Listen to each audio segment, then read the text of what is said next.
Alright, in this one we're going to be covering crankshaft lapping. You may have heard of this mentioned on various forums, whatnot. What happens is the surface here and the surface between the flywheel do not make a perfect mating pair.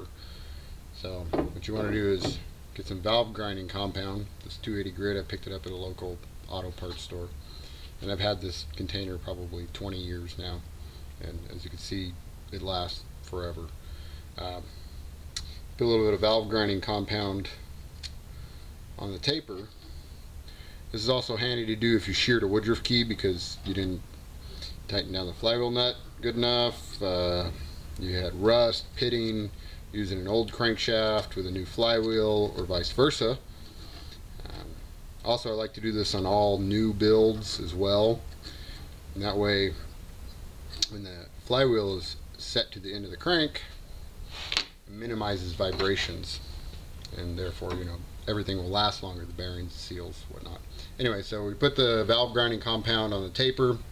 It doesn't have to be perfect because when the flywheel is in place, it'll push it all down to where it needs to go. Obviously remove your woodruff key, otherwise you can't spin the flywheel. So we place that on there and we spin it into place. Always go the same direction. About 10-15 spins on it. You don't have to push down real hard. Gravity will do most of the work. Pull it off. Now it's all evenly spread around the taper and on the taper, the inside taper of the flywheel.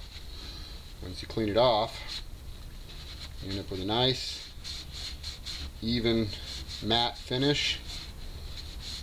If there's any shiny spots, that would indicate a high spot on there. It doesn't look like we have one here, which is what was expected. This crankshaft's out of my TV200 and it's an original Italian crank. So when I do put it back in eventually, I know that it will fit together right, no wobbles, and there you go. Obviously, typically when you do this job, the crankshaft will be in the motor, so you have to be really careful not to get any valve grinding compound below the seal line, because then it'll eat up the seal and the bearing, and then you'll blow out all the grease and you will seize your bearing. So just be really careful and be aware of that. Follow up with a Q-tip or a small pick and paper towel. Clean all the valve grinding paste out of here, off the threads, and same with the flywheel. Anyways, hope that helps, and stay tuned for more. Thanks.